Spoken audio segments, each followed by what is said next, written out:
నమస్తే. Welcome to our channel. నేను మిషాల్ని. YCP హయాంలో జరిగిన దళిత డ్రైవర్ సుబ్రహ్మణ్యం హత్య కేసుకు సంబంధించి ఇప్పటికే ఎమ్మెల్సీ అనంతబాబు వాళ్ళ భార్య లక్ష్మీ దుర్గ అయితే రాజమండ్రి జిల్లా కోర్టుకు అయితే హాజరయ్యారు. ఈ రోజు ఇక ఆ పరిణామాలు ఏ విధంగా ఉండబోతున్నాయో తెలుసుకోబోతుంది. స్టూడియోలో ఉన్నారు senior journalist doctor Kanakadurga Vadlamani గారు ఉన్నారు. వారిని అడిగే విషయాన్ని తెలుసుకునే ప్రయత్నం చేద్దాం. నమస్కారం మేడం. నమస్తే అండి. మేడం, ఇది ఎప్పటి నుంచో కొనసాగుతుంది డ్రైవర్ సుబ్రహ్మణ్యం హత్య కేసుకు సంబంధించి. ఈ రోజు అయితే ఎమ్మెల్సీ అనంతబాబు లక్ష్మీ దుర్గ అయితే హాజరయ్యారు రాజమండ్రి జిల్లా కోర్టుకి. మరి మరో పక్క చూసుకుంటే ఇది వివేకానంద హత్య కేసుకు సంబంధించి కూడా చర్చ అయితే జరుగుతుంది మేడం. ఇప్పుడు అనంతబాబు గురించి కాదు ఇవాళ యాక్చువల్ గా జరుగుతున్నది. ఇవాళ లక్ష్మీదుర్గ మీదే విచారణ. లక్ష్మీదుర్గని ఏటుగా తప్పించాలి అనేది వాళ్ళు వేసిన పిటిషన్.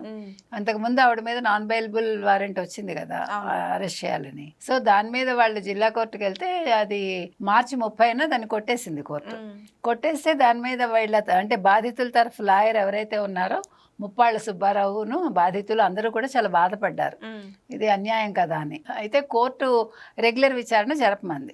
సో దాని మీద మీకు తెలుసు ఆ మధ్యన కూడా అనంతబాబు ఈవిడ్ని కోర్టుకు తీసుకెళ్ళడం అవన్నీ మనం చూసాం. ఇవాళ అనంతబాబు భార్య అంటే A1 A2 అనంతబాబు లక్ష్మీ దుర్గ ఇద్దరు కూడా రాజమండ్రి కోర్టుకు వచ్చారు. సో ఇప్పుడు వాదనలు జరుగుతాయి, ఇంకా జరుగుతున్నాయి.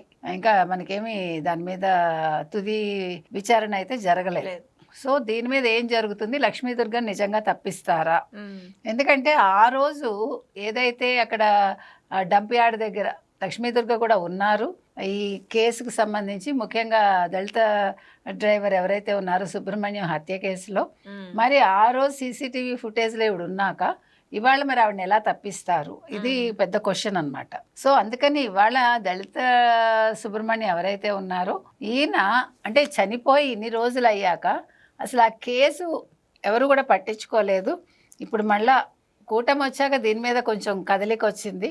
అయితే ఈ కదలికలో నిజంగా సుబ్రహ్మణ్యానికి న్యాయం జరుగుతుందా, ఇందులో అయితే లక్ష్మీ దుర్గని తప్పిస్తారా? సో మరి దీని మీద జగన్మోహన్ రెడ్డి ఎట్లాంటి పావులు కదుపుతున్నారు అనేది కూడా తెలియాలి. బికాజ్ చాలా అన్యాయంగా చంపేసి డోర్ డెలివరీ చేసిన ఒక వ్యక్తి భార్య మీద ఇంకా వాళ్ళంత ధైర్యంగా వాళ్ళు తిరగటం అనేది, ప్రజల్లో ఎంత హ్యాపీగా తిరుగుతూ ఏమీ జరగనట్టు ఒక మనిషిని చంపేసి ఒక గొన్ సంచిలో కట్టేసి ఏదో ఒక సరుకులు మూట కట్టినట్టుగా కట్టి వాళ్ళ ఇంటికే పంపించటం అనేది చాలా బాధాకరం. ఇది అంటే ఆ డ్రైవర్ సుబ్రహ్మణ్యానికి అసలు ఏం తెలుసు? అవును, అంటే ఈ అనంతబాబు గురించి ఈయన డీటెయిల్స్ అన్నీ, అంటే ఈయన చేసిన వెధవ పనులు కావచ్చు, తర్వాత లావాదేవీలు కావచ్చు, అవన్నీ తెలిసాకే అతను బయట పెడతానంటే అవునా వీళ్ళు చంపేశారా అనే విషయాలన్నీ కూడా బయటికి రావాలండి. ఈ కేసు అయితే ఇంకా చాలా ఫర్దర్గా చాలా డెప్త్కి వెళ్ళి దీని గురించి విచారించాలని అందరూ అయితే అనుకుంటున్నారు. మేడం, మరోపక్క ఇటు వివేకానంద హత్య కేసుకు సంబంధించి సునీత రెడ్డి గారు అయితే తనకి ఎక్కడ ఏ కోర్టుకు వెళ్ళినా సరే న్యాయం జరగలేదు. మరొకసారి తనకి న్యాయం జరగాలని చెప్పి తెలంగాణ హైకోర్టుకి అయితే పిటిషన్ వేసింది. దీన్ని ఏ విధంగా చూడాలంటారు మేడం? మంచిదేనండి, ఎందుకంటే సిబిఐ మేము ఫర్దర్గా విచారించాల్సింది ఏమీ లేదు అని వాళ్ళు చెప్పడం జరిగింది. అది చాలా అన్యాయం. ఇంకా విచారణ జరపాల్సిన వాళ్ళు చాలా మంది ఉన్నారు. అంటే ఈ కేసుని క్లోజ్ చేసే ఉద్దేశంలో సిబిఐ ఉందా?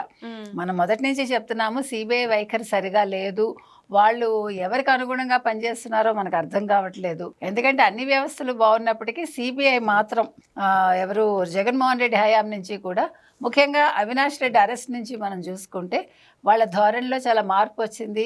వాళ్ళు కొంతమందికి అనుకూలంగా పనిచేస్తున్నారా అనే ఒక సందేహం కూడా ప్రజల్లో ఉంది, అందరిలోనూ ఉంది. సునీతలో కూడా అది ఉంది. కాబట్టి సునీత మళ్ళా ఇవాళ తెలంగాణ కోర్టుకు వెళ్ళడం జరిగిందండి. సో ఆవిడ పిటిషన్ యాక్సెప్ట్ చేస్తారని అనుకుందాము. అంటే ఫర్దర్గా విచారణ వివేకానంద రెడ్డి హత్య కేసులో అంటే ఇంకా ఎవరెవరు ఉన్నారో వాళ్ళని విచారించాల్సిన అవసరం ఎంతైనా ఉంది.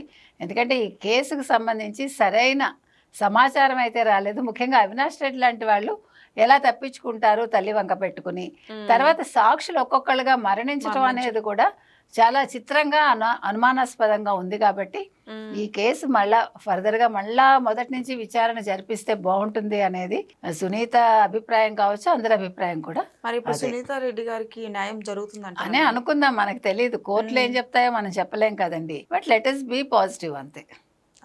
Thank you. Thank you.